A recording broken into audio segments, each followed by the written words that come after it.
അവസാനം അവൾ പറഞ്ഞു എനിക്ക് വയനാട് കാണണം. ഒരു നിലക്കും അനങ്ങാൻ പറ്റാത്ത അവസ്ഥയിലാണ് ഉണ്ടായത്. ആംബുലൻസിൽ വയനാട്ടിലേക്ക് കൊണ്ടുപോകാൻ പറ്റില്ല.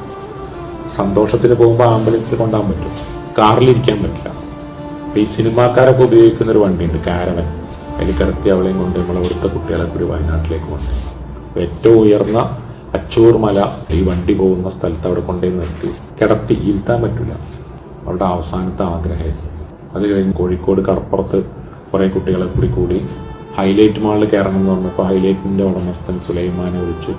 അദ്ദേഹം കുറേ കേക്കും ചായയൊക്കെ സ്റ്റാഫൊക്കെ കൂടി വന്നു. പരമാവധി ഒരു ദിവസം കൊണ്ട് ഒരു മനുഷ്യനെ എങ്ങനെയൊക്കെ സന്തോഷിപ്പിക്കാൻ പറ്റും അതൊക്കെ കഴിഞ്ഞ് ഇവിടെ വന്നു. അവിടുന്ന് പിന്നെ കുറച്ച് ദിവസം കഴിഞ്ഞപ്പോൾ ഞാനന്നൊരു യാത്രയിൽ ഡൽഹിയിൽ നിന്ന് ധരംശാലയിലേക്ക് പോകാൻ വേണ്ടിയിട്ട് ഫ്ലൈറ്റ് കയറാൻ നിൽക്കുക. പുലർച്ചെ 3:30-4 ഇപ്പോൾ ഇവിടെ എനിക്ക് വിളിച്ചു, ജിക്ക് എനിക്ക് ശ്വാസം കിട്ടുന്നില്ല. നമ്മൾ ആലോചിച്ചപ്പോൾ രാത്രി 3:30 മണിക്ക് അവളെന്നെ ഓർത്തില്ല. നമ്മളെ ചലിപ്പിക്കുന്നതും നിങ്ങളെ മുന്നിൽ ഇരിക്കാൻ ധൈര്യം കാണിക്കുന്നതും ഇങ്ങനൊരു പ്രതിസന്ധിയിൽ ഒരു മോളെന്നെ ഓർത്തല്ലോ എന്നുള്ള ധൈര്യത്തിലും കൂടെ അന്ന് അവളെ യാത്രയായി. 8 കൊല്ലാണ് നമ്മുടെ കൂടെ സഞ്ചരിച്ചത്. 8 കൊല്ലം. ഇതൊക്കെ നിങ്ങളോട് ഞാൻ പറയുന്നത് എന്താ വെച്ചാൽ നിങ്ങൾക്ക് കിട്ടിയ അനുഗ്രഹങ്ങളെ നിങ്ങൾ വേസ്റ്റ് ആക്കരുത്.